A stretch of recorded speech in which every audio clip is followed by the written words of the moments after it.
Ito na guys, ito na yung aming zucchini.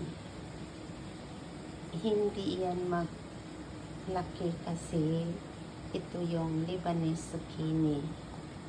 Hindi siya kagaya ng dati ng aming zucchini. Ito ay maliliit lang siya kasi ito yung Lebanese na zucchini. Oh, diba?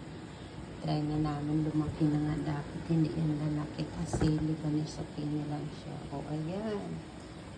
O, lulutuin na namin ang aming zucchini. Ipapry ko siya. Ayan siya, guys.